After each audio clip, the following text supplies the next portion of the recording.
കൂട്ടുകാരെ, ഏത് സമൃദ്ധിയിലും ഒഴിച്ചുകൂടാനാവാത്ത ഒന്നിനെക്കുറിച്ച്, അതായത് അടുക്കളയെക്കുറിച്ച് ഉള്ള നമ്മുടെ പാഠഭാഗം കഴിഞ്ഞ ആഴ്ചയിൽ അതിനെക്കുറിച്ചുള്ള വിവിധതരം അടുക്കളകളെക്കുറിച്ചും ആ അടുക്കള എന്ന് ഇവിടെ സൂചിപ്പിച്ചത് എല്ലാ സമൃദ്ധിയിലും ഈ അടുക്കള ആര് മറന്നു വെച്ചു എന്ന കവിയുടെ സംശയമൊക്കെ നിറഞ്ഞ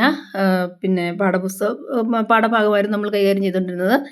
അപ്പോൾ ലതാ സിജി വേൾഡിൻ്റെ 6ാം ക്ലാസ്സിലെ മലയാളം ക്ലാസ്സിലേക്ക് എല്ലാ കൂട്ടുകാർക്കും സ്വാഗതം. കഴിഞ്ഞ വീഡിയോയിൽ നമ്മൾ നെല്ലും ഗോതമ്പും ചോളവും ബാർലിയും കരിമ്പും മുന്തിരിയും മധുരനാരങ്ങ എന്ന് വേണ്ട എല്ലാത്തരം കാർഷിക വിഭവങ്ങളും അതുപോലെ തന്നെ ആടും കോഴിയും താറാവും പന്നിയും തുടങ്ങിയ നമ്മുടെ വളർത്തുമൃഗങ്ങളും ഒക്കെ നല്ല രീതിയിലുള്ള, അതായത് വളരെ വിസ്തൃതമായ ഒരു കൃഷി സമ്പ്രദായം ആയാലും, അതായത് നമ്മുടെ ഈ ഭൂമിയെക്കുറിച്ചാണ്. വേണമെങ്കിൽ അവിടെ നമുക്ക് അങ്ങനെ കാണാം. ഭൂമിയെക്കുറിച്ചാണ്. എല്ലാം നമുക്ക് ലഭിക്കുന്നത് നമ്മുടെ മണ്ണിൽ നിന്നാണ്, അല്ലേ? അപ്പോൾ അവിടെ ആരാണ് ഈ അടുക്കള മറന്നു വെച്ചത് എന്ന് വെച്ചാൽ, ഈ അടുക്കള അവിടെ ആര് കൊണ്ടുവന്നു? ബാക്കിയൊക്കെ നമ്മൾ ഈ മണ്ണിൽ നിന്ന് നമുക്ക് ഉണ്ടായതാണ്, നമുക്ക് ചുറ്റുപാടും ഉണ്ടായതാണ്. പക്ഷേ ഈ അടുക്കള എവിടെ നിന്നാണ് എന്നൊരു സംശയം കവി അവിടെ ഉന്നയിക്കുന്നു. ഒരു പക്ഷേ എൻ്റെ അമ്മയുടെ അമ്മയോ അതിനു മുമ്പ് ജീവിച്ചിരുന്ന അമ്മയോ നമുക്ക് കണ്ടെത്താൻ കഴിയാത്ത അകലത്തിലുള്ള ആരെങ്കിലും മറന്നു വച്ചതായിരിക്കുമോ ഈ അടുക്കള എന്ന ഭാഗമായിരുന്നു നമ്മൾ അവിടെ നിർത്തിയിരുന്നത്.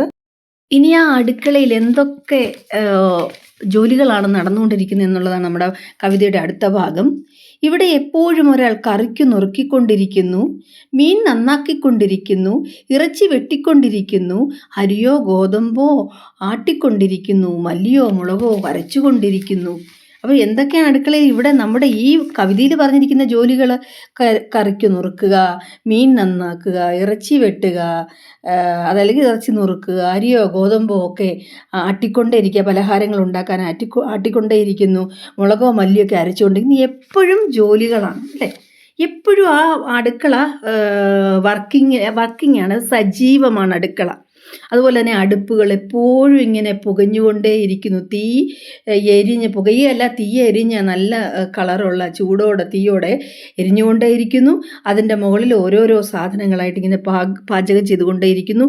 ഇവയെല്ലാം തയ്യാറാക്കിക്കൊണ്ടിരിക്കുന്ന വേറൊരു ഗ്രൂപ്പ്. ഇവിടെ ഒരു കാര്യം കവി സ്പഷ്ടമാക്കുന്നത്, നമ്മുടെ വിഭവ സമൃദ്ധിയല്ല, ഇവിടെ ആളുകളുടെ സമൃദ്ധിയാണ്. ഒരു വീട്ടിൽ ഒരുപാട് അംഗങ്ങൾ എന്ന് പറഞ്ഞാൽ, ഇത് പണ്ട് കൂട്ടുകുടുംബ വ്യവസ്ഥിതിയായിരുന്നു എല്ലാവർക്കും. അതായത് അച്ഛനും അമ്മയും മക്കളും വല്യച്ഛനും വല്യമ്മയും കൊച്ചച്ഛനും എല്ലാവരും ചേർന്ന് ഒരു വീട്ടിലായിരുന്നു താമസം.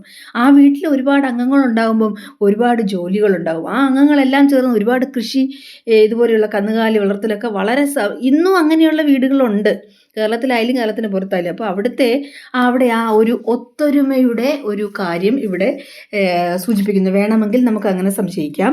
അപ്പോൾ അല്ലെങ്കിൽ ഇത്രയും ജോലികൾ ഒരു സമയത്ത്, ഇപ്പം ഞാൻ കഴിഞ്ഞ വീഡിയോയിൽ പറഞ്ഞ പോലെ പാചകമേ ഇല്ല വീടുകളിൽ. അലങ്കാരത്തിനായിട്ട് ഒരുപാട് സൈസിലുള്ള അടുക്കളകളൊക്കെ പണിത് വെച്ചിട്ടുണ്ട്. പക്ഷേ പാചകം എന്ന് പറയുന്ന സാധനം വളരെ വിരളമാണ്. കൊതുക്കി വെക്കുക എന്ന് മാത്രമേ ഉള്ളൂ. ഇപ്പോഴത്തെ കുട്ടികളെല്ലാം അങ്ങനെ ഫാസ്റ്റ് ഫുഡിൻ്റെ പുറത്തുനിന്നുള്ള ഭക്ഷണം എന്നുവെച്ചാൽ അവരൊക്കെ ജോലിയിലാണ്, ആർക്കും ഇല്ലാത്തത് സമയമാണ്. അതുകൊണ്ട് പണ്ടതല്ല, ഒരു അടുക്കളയിലാകുമ്പോൾ എന്തൊക്കെ ക്ലീനിങ് മുതൽ എന്തൊക്കെ ജോലികളാണ്. അതുപോലെ ഇതുപോലെ ഇത്രയും പേര് ഒന്നിച്ച് താമസിക്കുമ്പോൾ ഈ ബുദ്ധിമുട്ട് ഓർക്കുമെങ്കിലും ഇതിന് മറ്റൊരു സൈഡുണ്ട്, ഇതിനൊരു സന്തോഷം കൂടെ ഉണ്ട്. ഇന്ന് ഞങ്ങളും ഞങ്ങളുടെ മക്കളും എന്നുള്ള കോൺസെപ്റ്റുള്ളവർ ആരുമില്ലാതെ വരുന്ന ഒരു സമയത്തായിരിക്കും വീട് നിറയെ ആളുള്ളതിൻ്റെ ഒരു സുഖം മനസ്സിലാക്കുന്നത്. ഒരു യഥാർത്ഥ സത്യമാണ്. അന്നേരെ അവരുണ്ടായിരുന്നെങ്കിൽ ഇവരുണ്ടായിരുന്നു. നമ്മൾ ജോലിയാണ് പേടിക്കുന്നത്, അല്ലേ? ഈ അടുക്കള ജോലി ചെയ്യാൻ മടിയുള്ളവർക്കാണ് അങ്ങനെയുള്ള കാര്യം.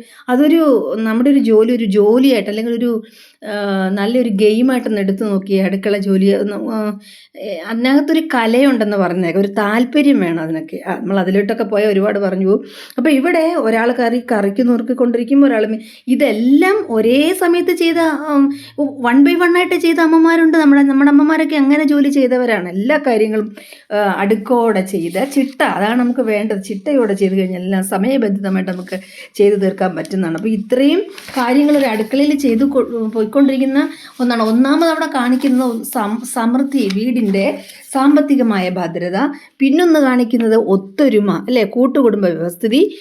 പിന്നെന്ന് പറയുന്നത് സ്വന്തമായിട്ട് പച്ചക്കറി ആയാലും മറ്റെല്ലാം സ്വന്തമായി കൃഷി ചെയ്ത് പാകം ചെയ്ത് കഴിക്കാനുള്ള കൃഷിയോടുള്ള താല്പര്യം. ഇത്രയൊക്കെ അവിടെ ഈ വരികളിലൊക്കെ നമുക്ക് കാണാൻ സാധിക്കും.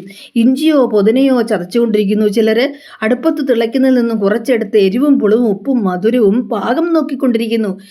ഭക്ഷണ സാധനങ്ങൾ തയ്യാറാക്കിക്കൊണ്ടിരിക്കുന്ന ഭക്ഷണങ്ങളുടെ പാകം നോക്കുന്നു.